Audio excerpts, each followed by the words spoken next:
the shelves are a little bit more bare than they used to be, and they're targeting them with spoofed emails. So, Zach, you know what the code word is here, right? Don't say it. And they knew that they could send it in the middle of the night when I'd be asleep, and so I wouldn't catch it.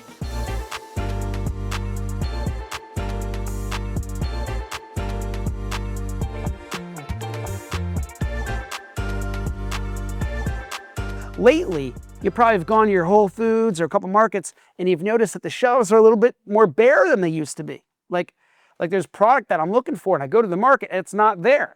Or they'll have like some flavors, but not all the flavors that they usually have. What happened? Last month, UNFI was hit with a cyber attack. Now, rumor has it, it was a ransomware attack. Their product and the distribution was completely interrupted.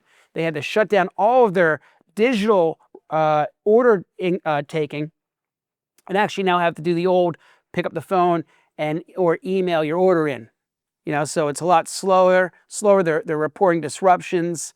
And while they do have insurance, they have cybersecurity insurance, which will cover them in the long run. They did do an SEC filing that brought to light this whole issue. And as of now, mid-July, they still are not fully caught up and are still having some disruption to their services.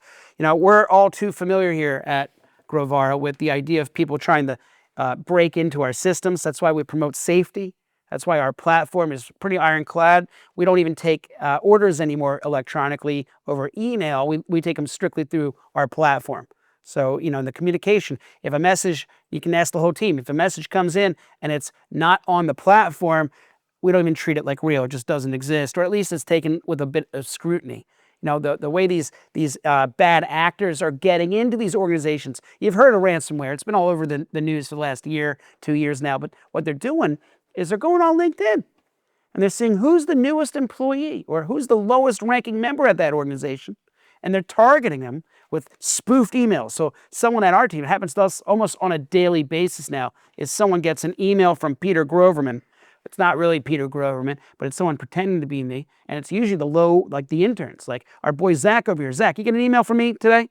Not today, but I have in the past. You have in the past, right. They get these emails and they pretend to be me, and it says something along the lines of, I need you to go to the store and get these gift cards and send them to this address. Or a couple weeks ago before the July 4th holiday, it was like the Thursday, 4:45 p.m., right before the day is going to end, one of the interns gets an email from me saying, I need you to make a wire a $45,000 payment today to this fake invoice. Thank you.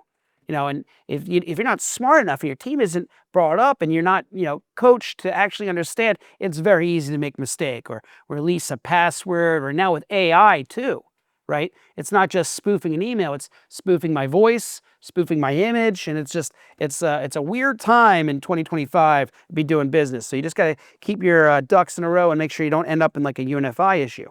Now, UNFI is interesting. They've got about 13.5% average gross margin, right? So slim numbers there, and this type of disruption can really be a big hit to the way they do their actual processing and the amount of deal flow in the market.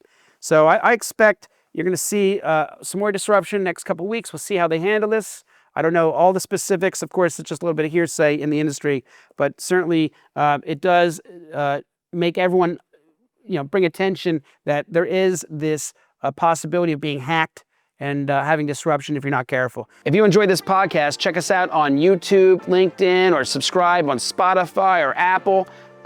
Like, comment, subscribe, and always go global here at Grovara.